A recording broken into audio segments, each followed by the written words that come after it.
할렐루야. 오늘 참 좋은 날입니다. 오늘은 우리가 부활절 두 번째 주일을 보내고 있습니다만은 우리는 매 주일마다 이 주일은 이 부활절을 기념해서 특별히 우리 이 기독교는 부활절을 기념하고 부활절을 통하여서 부활의 예수님을 믿고 또 그 부활의 주님을 증거하며 또 부활의 주님을 내 삶의 표대로 삼고 살아가는 공동체이기 때문에 우리는 주일마다 이렇게 예배를 드리고 있습니다.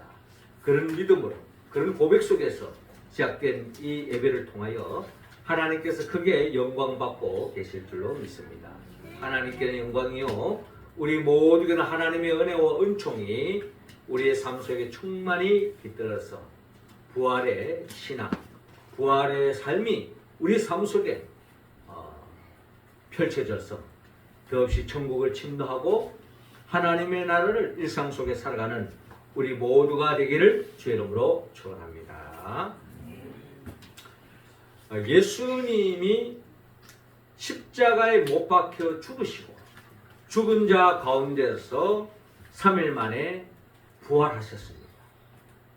이 말씀은 즉 예수님이 나를 위하여 십자가에 못 박혀 죽으시고 나를 위하여 죽음의 권세를 깨뜨리고 부활하셨습니다.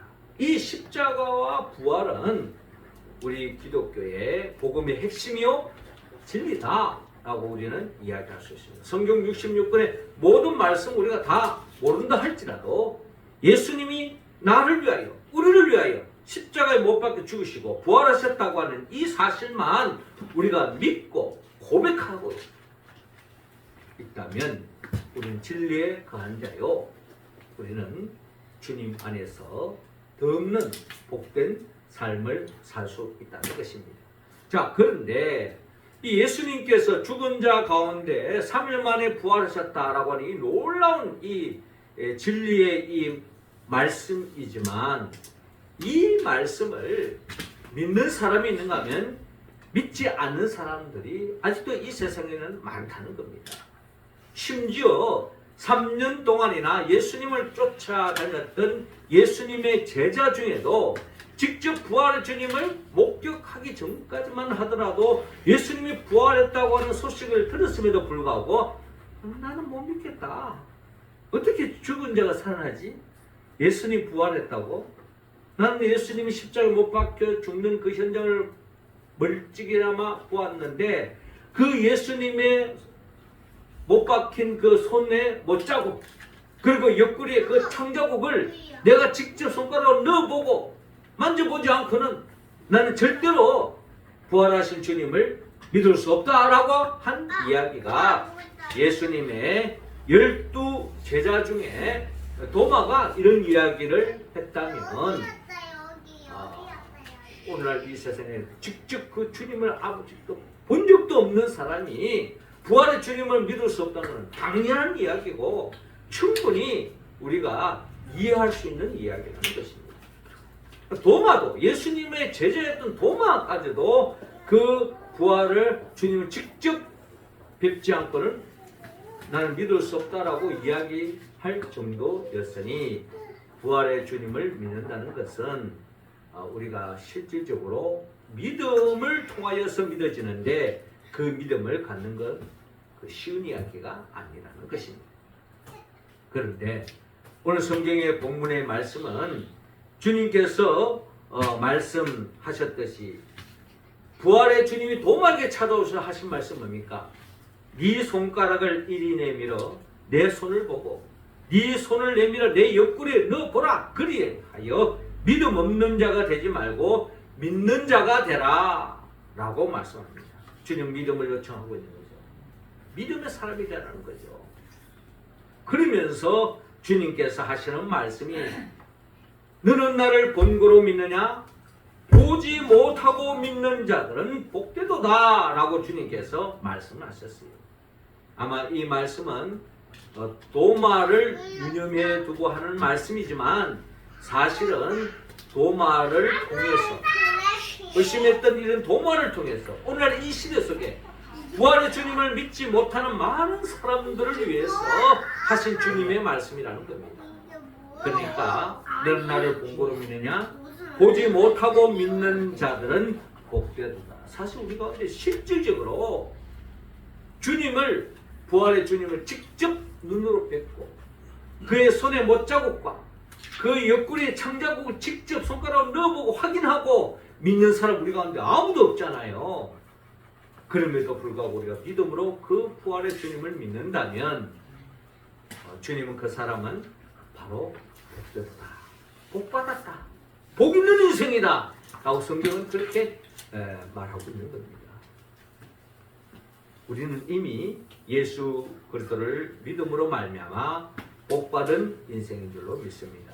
그럼 오늘 성경의 본문에서 그 복음 66권에 우리가 이리 헤아릴 수 없는 하늘의 별보다 바닷가의 모래같이 헤아릴 수 없는 엄청난 축복의 이야기가 담겨져 있지만 구체적으로 부활하신 주님이 오늘 본문을 통하여 부활의 주님이 우리에게 주는 구체적인 복이 뭘까?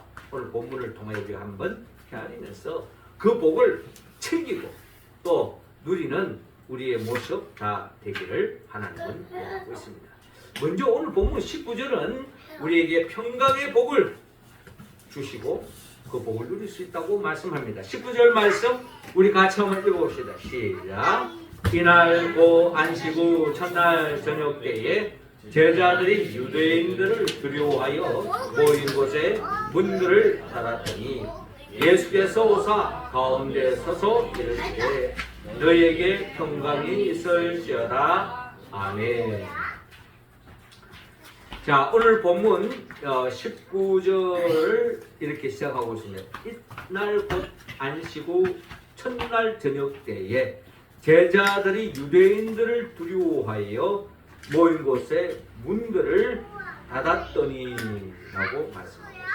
안식 후 첫날 저녁 때에 제자들이 유대인들을 두려워했습니다. 제자들 유대인들을 왜 두려워했습니까? 제자들도 다 유대인들인데 왜 유대인들을 특별히 두려워하고 있습니까? 우리가 잘 알다시피 예수님이 십자가에 못 박혀 죽을 때에 그 예수님을 십자가에 못 박혀 죽은 것은 결국 빌라도의 결정이었고 로마 군병들의 행동으로 옮겨서 예수님 십자가에 못 박혀 죽었지만 사실 정치적인 의미로 볼 때는 어떻게 본다면 유대인들이 그들이 예수님을 십자가에 못 박혀 죽이는 것을 원했고 또 그렇게 요구했던 것이 유대인들이었습니다.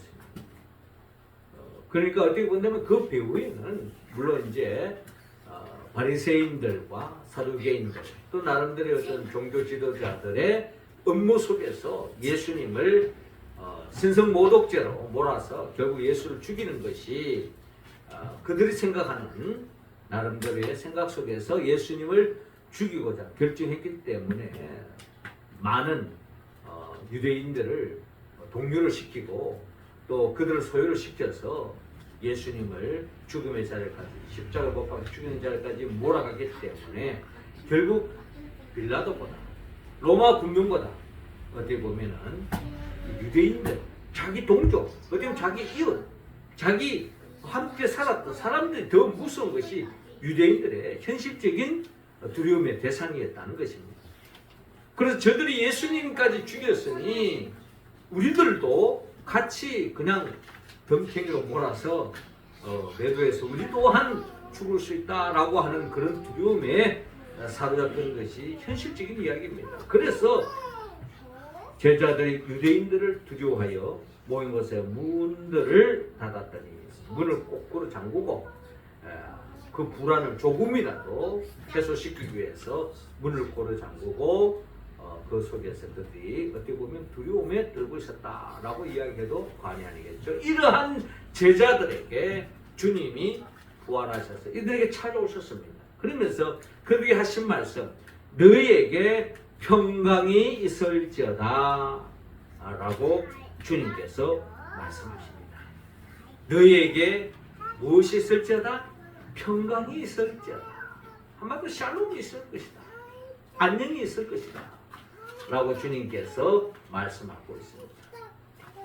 제자들의 지금 바람은 흙에 있는 배를 채우는 것도 목적도 아니요. 또 그들이 지금 무슨 권력을 잡으려고 하는 자기의 무슨 편지도 저녁에 있는 것도 아니요. 그 존재 자체가 불안 속에, 염려 속에, 두려움에 빠져 있기 때문에 결국 주님은 그들에게 너희에게 평강이 있을지어다. 이 제자들의 그 실존을, 그들의 상황을 그 누구보다 주님이 잘 알고 계셨기 때문에 너희에게 평강이 있을지어다 주님께서 말씀하고 계신 것입니다. 이 말씀을 하시고 손과 옆구리를 보이시니 제자들이 주를 보고 기뻐하더라. 부활의 주님이 오셔서 그들에게 평강이 있을지어다 하는 그 주님을 뵙는 그 순간에 그들에게 두려움은 온데가 안 되었고 주님이 주시는 그 평안 속에 기쁨에 찬 모습으로 변화되어진 제자들의 모습을 우리는 바라볼 수가 있습니다. 우리가 이솝 이야기 중에 생지 이야기가 있습니다. 이 생지가 늘 그의 삶의 자리에서 두려움 속에, 불안 속에, 공포 속에 살아가는 그런 생지가 있었습니다. 그 생지의 가장 두려운 존재는 바로 우리가 잘 아시다시피 생지는 고양이를 그렇게 무서워한대잖아요. 이 고양이로 인해서 언제 잡혀 먹을지 모르는 그런 두려움 속에 떨었던 것이 바로 생쥐였다. 그래서 이 두려움으로 벗어나기 위해서 조물주에게, 창조주에게 기도를 했습니다. 저를 하루빨리 이 고양이의 이 공포로부터 벗어나게, 저도 고양이가 되게 해주십시오. 고양이가 되면 고양이로부터 두려움을 벗어날 수 있지 않을까 하는 생각에서 그렇게 기도했겠죠. 아니, 조물주가 자비롭게 이 생쥐를 고양이로 만들어 줬다는 겁니다. 그럼 고양이 되면 아무 염려가 없을 것이다, 두려움 없을 것이다 생각했는데 마침 이 고양이는 개로부터 또 위험을 받았던 겁니다. 그래서 이 개로부터 두려움을 느낀 나머지 또 창조주께 기도를 했습니다. 저도 개가 되게 해주십시오. 개가 되면 두려움 없을 것 같았어. 그래서 창조주께서 개로 만들어 주었습니다. 개가 되면 아무 두려움 없을 줄 알았는데 늑대가 또 위협이 되는 거예요. 그래서 늑대가 되게 해주십시오. 선하신 창조주께서 결국 또 늑대로 만들어 주었답니다. 늑대가 되면 아무 두려움 없을 것이라 더 이상 나를 대적할 자가 없을 거라 생각했는데 동물에 더 없는 최고의 코끼리. 왕이라고 할 수 있는 코끼리가 또 두려움의 대상이 되었다는 것입니다. 그래서 코끼리가 되게 해주세요 라고 했더니 이 선하신 창조주께서 또 코끼리로 만들었습니다. 코끼리만 되면은 아무 두려움 없을 것이라 생각했는데 뜻밖에도 자기가 처음 창조주께서 만드신 이 생쥐가 이 코끼리에게는 또 두려움의 존재가 되었다는 것입니다. 저는 상식적으로 그게 뭔지 잘 모르겠는데 얘기가 그렇다는 겁니다. 그래서 결국 다시 이 생쥐로 인한 두려움이 또 없잖아 있었기 때문에 자기가 생각하는 가장 보잘것었던 이 생쥐가 코끼리 두려움이 됐을 때 그렇다면 원래 내 모습대로 살겠습니다 해서 창조주에게 다시 부탁해서 원래 생쥐의 모습으로 돌아왔다는 그런 이야기가 있습니다. 우리는 이런 이야기를 통해서 우리의 삶은 끊임없이 우리는 여러 가지 내 삶에 찾아오는 이 두려운 염려, 근심, 걱정 어떻게 하면 벗어날 수 있을까? 내가 좀 잘하면, 초등학교만 들어가면, 중학생만 되면, 대학생만 들어가면, 군대만 갔다 오면, 취업만 하면 그렇지 않습니다. 결혼만 하면 끊임없다는 거예요. 끊임없는 두려움, 염려, 근심, 걱정이 찾아온다는 겁니다. 통장에 돈이 비었을 때 걱정이 있죠. 그러나 그 통장에 돈이 꽉 차면은 염려, 근심, 걱정이 없으냐? 그렇지 않다는 거예요. 끊임없는 우리의 삶 속에는 이 두려움과 염려로부터 완전히 자유로울 수 있는 사람은 아무도 없다는 겁니다. 성경은 우리에게 분명히 말씀합니다. 주님이 이 두려움에 떨고 있는 이 제자들에게 주님이 주신 것은 돈도 아니요, 권력도 아니요, 이 세상 어떠한 천군 천사들과 군병들이 이 제자들을 지켜준 게 아니었습니다. 너희에게 평강이 있을 때다. 하나님이 주시는 그 평강이 임할 때에 모든 두려움과 염려와 근심 걱정에서 벗어날 수가 있다는 것입니다. 집이 없을 때는 집만 있으면, 애인이 없을 때는 애인만 있으면 그게 내 삶의 평안을 채워주지 않는다는 겁니다. 부활의 주님을 믿을 때에, 부활의 주님이 주시는 그 평강이 임할 때에 우리의 삶의 모든 근심, 걱정과 염려로부터 벗어날 수 있습니다. 그래서 주님은, 부활의 주님은 제자들에 찾아서 너희에게 평강이 있을지어다. 그렇습니다. 부활의 주님을 믿는 우리에게, 주님 지금도 우리에게 부활의 주님을 믿는 우리에게는 없는 주님의 평강이 임할 수 있다는 겁니다. 우리가 잘 아는 것처럼 예수님의 제자들 다 순교기로 가지 않았습니까? 그 부활의 주님을 만나고 그 부활의 주님을 증거하러 가는 가운데 다 참수를 당하고 순교를 당하고 어려움을 겪고 풍랑을 만나고 매를 맞기도 하고 돌에 맞기도 하고 그 많은 숱한 어려움 속에도 그 속에서 두려움에서 벗어나 평강을 누릴 수 있던 것은 결국 부활의 주님을 믿었기 때문입니다. 우리도 부활의 주님을 믿을 때에 우리는 진정 두려움으로부터, 연려로부터, 근심 걱정으로부터 자유로울 수 있고 참된 하나님의 나라의 평강이 우리에게 임할 줄로 믿습니다. 주님은 요한복음 14장 27절 통하여 우리에게 약속하셨습니다. 평안을 너희에게 끼치노니 곧 나의 평안을 너희에게 주노라. 내가 너희에게 주는 것은 세상이 주는 것과 같지 아니하니라. 너희는 마음에 근심하지도 말고 두려워하지도 말라. 우리가 이 말씀을 부활의 주님이 이미 하신 말씀으로 우리 마음에 새기고 부활의 주님을 신앙하는 가운데서 주님이 주시는 이 평강을 어떠한 삶의 자리에서도 충만히 누리며 살아가는 우리 모두가 되기를 주의 이름으로 축원합니다.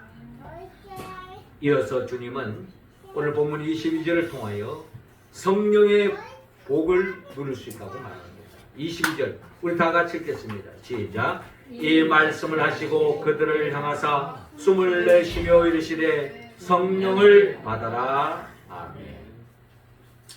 이어지는 본문 23절을 보면요, 너희가 누구의 죄든지 사하면 사하여질 것이요 누구의 죄든지 그대로 두면 그대로 있으리라 하시니라 라고 말씀하고 있습니다. 우리 인간의 가장 근원적인 불행의 씨앗은 죄에서부터 왔다고 성경은 분명히 우리에게 말씀하고 있습니다. 우리가 외부적인 여러 가지 조건만 채워지면 불안에서 벗어날 수 있을 거라 생각하지만 사실 인간은 실존적으로 근원적으로 이 죄의 문제가 해결되어지지 않으면은 우리의 삶에는 그 평안이 자리 잡을 수도 없고 우리의 삶 속에 진정한 행복, 진정한 복을 누릴 수 없는 것입니다.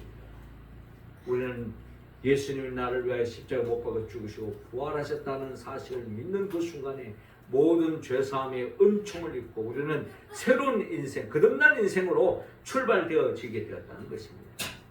그 속에서 우리가 누릴 수 있는 축복이 하나 있다면 죄사함의 은총뿐만 아니라 내가 죄로 문제로부터 벗어나서 하나님으로부터 더 없는 축복을 담을 수 있는 존재가 되어진 것처럼 내 주위에 죄로 말미암아 고통 속에 살아가는 사람들이 얼마나 많은지. 사람들은 죄의 근원을 알지 못하기 때문에 죄의 문제가 진정한 행복의 첫 단추라는 것을 알지 못합니다. 세상 것만 채우기만 하면 행복할 거로만 생각합니다. 그러나 죄의 문제가 해결되지 않고는 절대로 행복해질 수 없다는 것이 성경을 통하여 들려주신 하나님의 음성이죠. 그래서 주님은 너희가 누구의 죄든지 사하면 사하여질 것이요 누구의 죄든지 그대로 두면 그대로 있습니다. 우리가 전도해야 할 이유가 바로 여기에 있는 겁니다. 내 주위에 많은 사람들이 이 죄의 문제가 해결되지 않기 때문에 진정한 평안을, 행복을 누릴 수 없는 거죠. 그런 우리들에게 주님은 이 죄사함의 은총을 주님이 우리에게 베풀어 준 것처럼 우리도 그 일을 할 수 있는데, 내가 직접 죄를 사할 수 있는 것이 아니라 예수만 전하면, 그 사람이 예수만 믿기만 하면 죄 문제가 해결되기 때문에 우리도 예수님 같은 사역을 감당할 수가 있다는 것입니다. 그래서 주님은 말씀합니다. 21절에 예수께서 또 이르시되 너희에게 평강이 있을지다. 아버지께서 나를 보내신 것 같이 나도 너희를 보내노라. 하나님으로부터 보냄받은 예수님 우리 죄를 사하였다면, 예수님으로부터 보냄받은 우리도 우리가 할 수 있는 일은 내 죄에, 많은 죄에 물들어져 있는 사람들에게 죄의 문제를 해결해 주는 겁니다. 그 방법은 오늘 본문 22절에 이 말씀을 하시고 그들을 향하사 숨을 내쉬며 이르시되 성령을 받으라 라고 말씀합니다. 성령을 받을 때에 우리는 예수를 전구할 수 없는 게, 성령은 예수의 영이기 때문에, 예수의 영이 살아 역사하는 사람은 예수를 전가하지 않을 수가 없습니다. 예수를 전하지 않을 수가 없습니다. 예수를 전하면 그 사람의 죄의 문제가 해결되어지기 때문에, 참된 행복의 길로 나아갈 수 있기 때문에, 진리의 길로 갈 수 있기 때문에, 그래서 주님은 숨을 내쉬면서 성령을 받아라 라고 주님께서 말씀합니다. 부활의 주님을 믿는 자들이 이 성령을 믿을 수 있는, 우리가 성령 받을 수 있는 최소한의 조건은 예수님이 나를 위해 십자가에 못 박아 죽으시고 부활하셨다는 이 사실을 믿을 때에 우리는 성령이 우리 가운데 임하는 역사가 일어난다는 것입니다. 부활을 믿지 않는 사람은 성령이 임할 수가 없는 겁니다. 예수님이 나를 위해 죽으시고 부활하셨다는 것을 믿을 때에 부활의 주님이 주시는 성령을 받으라고 말씀하시는 그 주님의 영이 우리 가운데 임재하시는 것입니다. 또 이 성령이 임할 때야만이 우리 안에 더 없는 축복이 연장되어지고 보존되어질 수 있고, 또 이 성령이 임할 때에 우리는 하나님의 자녀로서의 권세를 계속 지탱해 나아갈 수 있다. 똑같은 불이죠. 성냥불을 하면 불이 켜지지만 어느 순간에 그 성냥불은 오래 가지 않습니다. 한 몇 초 지나면 다 꺼져버립니다. 그런데 우리가 등대에다가 기름을 부어 넣으면은 그 호롱불에 기름이 다 닳을 때까지 계속 불이 켜지는 겁니다.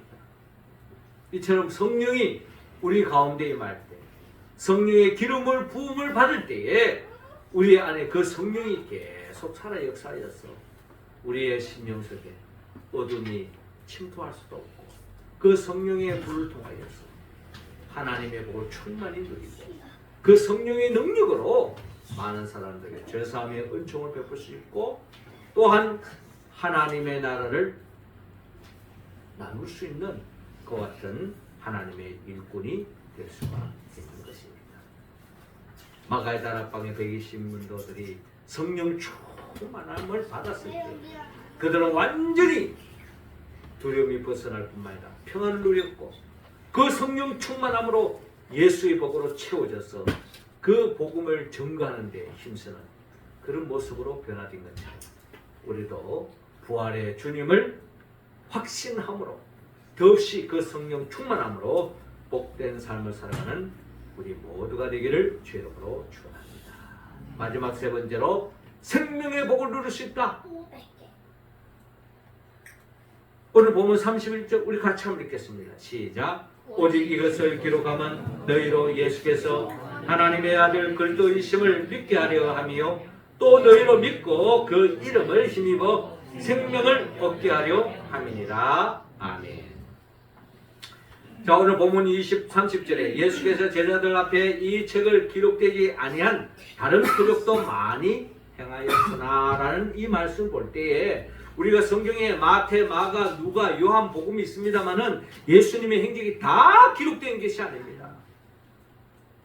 제자들을 통해서 선별되어져서 성령이 역사하는 가운데서 부분적으로 꼭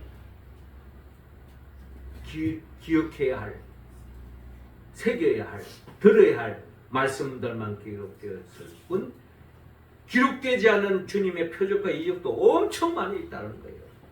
제한되어져 있는 거예요. 그런데 우리가 기억해야 할 바는 이 마태, 마가, 누가, 요한을 다 복음서라고 표현하지 않습니까? 이 복음서에 공통점이 있습니다. 어떤 기록은 마태복음은 있는데 마가복음은 없는 게 있어요. 또 마가복음은 있는데 누가복음은 없는 게 있고, 또 누가복음은 있는데 요한복음은 없는 그런 내용도 없지 않아 있습니다. 그런데 마태나 마가, 누가, 요한복음 이 4복음서에 공통적인 빼놓을 수 없는 내용이 있다면 그것은 바로 예수님의 십자가와 부활의 이야기라는 것입니다. 예수님이 십자가에 못 박혀 죽으시고 부활했다고 하는 이 이야기가 빠졌다면 그건 복음서가 될 수가 없는 거예요. 그 복음의 핵심은 십자가 부활의 이야기입니다. 예수님이 나를 위하여 십자가에 못 박혀 죽으시고 부활하셨다. 이게 바로 마태, 마가, 누가, 요한 이 복음서의 기록의 궁극적인 목적이라는 겁니다. 왜? 이게 복음의 핵심이기 때문에. 이것이 진리 중에 진리이기 때문에. 그래서 31절에 오직 이것을 기록함은 너희로 예수께서 하나님의 아들 그리스도이심을 믿게 하려 함이요 또 너희로 믿고 그 이름을 힘입어 생명을 얻게 하려 함이니라 라고 말씀하고 있습니다. 그러니까 십자가 부활의 사건은 예수님 무엇을 위한 거냐? 결국 우리에게 생명을 얻게 하기 위한 겁니다. 성경이 말하는 그 생명, 아담과 하와에게 주었던 그 생명. 근데 죄로 말미암아 잃어버렸잖아요. 한 줌의 흙으로 돌아가는 인생으로 지옥으로 떨어질 수밖에 없는 생명. 그러나 예수님의 십자가 부활을 통하여 잃어버린 그 생명을 되찾았다. 그 생명은 다른 말로 하면 하나님의 나라예요. 내 살아 숨쉬는 그 순간순간이 하나님의 나라요. 하나님의 행복을 만끽하는 존재로 바뀌어지는 거예요. 이게 바로 주님이 이 땅에 오신 목적, 십자가에 못 박혀 죽으시고 부활하신 궁극적인 목적이다라는 겁니다. 결국 주님은 우리에게 생명을 주기 위함이다. 성경이 말하는 이 생명, 이 조의 생명, 영원한 생명, 하나님의 생명, 하나님의 나라를 누리는 생명, 그 삶, 그걸 우리에게 주기 위함이다. 예, 봄날에는 꽃이 많이 핍니다. 꽃은 두 종류가 있습니다.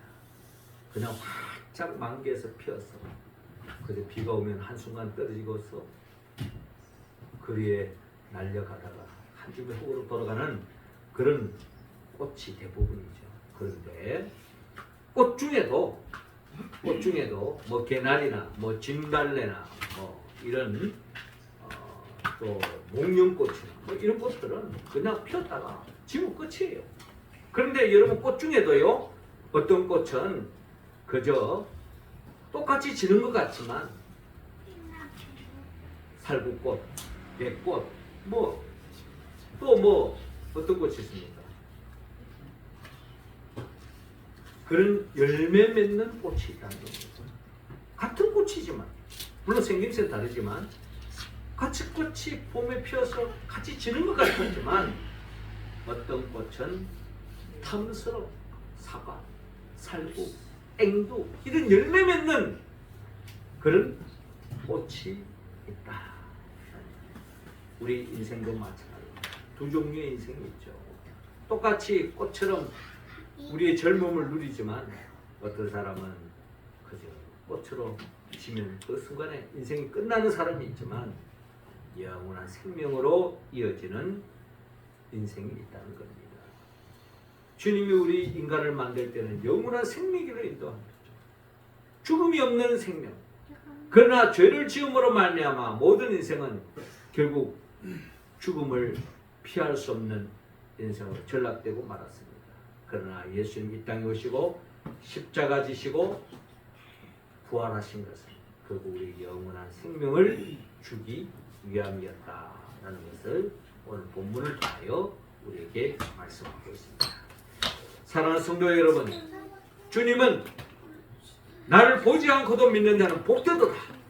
우리는 부활의 주님을 직접 뵙지 않았지만 믿음으로 부활의 주님을 믿습니다.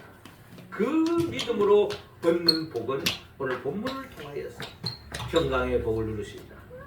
성령의 복을 누릴 수 있다. 생명의 복을 누릴 수 있다. 라고 우리에게 구체적으로 말씀하고 있습니다. 우리가 이 부활의 신앙 속에서 이 복을 충만히 누리기 원합니다. 그러기 위해서 우리는 성령의 도움을 받습니다. 성령은 예수 그리스도의 영이죠. 예수님이 누구입니까? 예수님은 우리를 위하여 천지 만물을 창조하시고 또 우리를 위하여 친인간의 몸으로 오셔서 우리의 죄를 대신 짊어 십자가에 못 박혀 죽으시고 부활하시고 성천하시고 지금도 하나님 보호자 우편에서 성령을 갈망하는 자들에게 성령을 주시고 그 보혜사 성령을 통하여서 우리가 성령 충만해짐으로 인하여 우리는 더없이 예수님이 나를 위하여 십자가에 못 박아 죽으시고 부활하셨다는 이 진리를 확신하는 가운데 우리는 교회를 중심으로 하나님의 나라를 누릴 수 있고 하나님의 복을 누릴 수 있고 결국 그런 우리를 영원한 하늘나라로 인도하게 하여 장차 재림하여 오실 예수 그리스도 그분의 영포에서 성령의 도움을 받았습니다.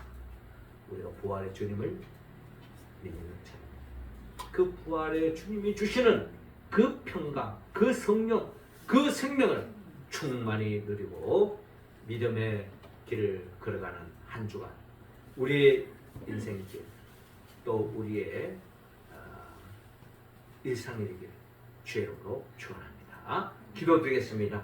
하나님 아버지, 이 시간 우리 각자 한 사람 한 사람의 성령의 기름을 부으시고 성령 충만함을 더하여 주시어서 나를 위하여 십자가에 못 박혀 죽으신 주님이 죽음으로 끝난 것이 아니라 부활의 첫 열매가 되셔서 우리를 거듭난 인생으로 세워주게 하여 부활하신 그 주님을 직접 목격하진 않았지만 믿음으로 믿게 해주시는 참으로 감사합니다. 그 믿음을 통하여서 우리가 이미 평강의 복, 성령의 복, 생명의 복을 받아 누리고 있는 줄로 믿습니다. 이 복을 우리 일상 속에 충만히 누리고 매일매일 천국을 침노하고 하나님께 영광 드리고 축복의 통로에서 삶을 살아가는 우리 모두가 되게 하여 주옵소서. 예수님의 이름으로 기도합니다.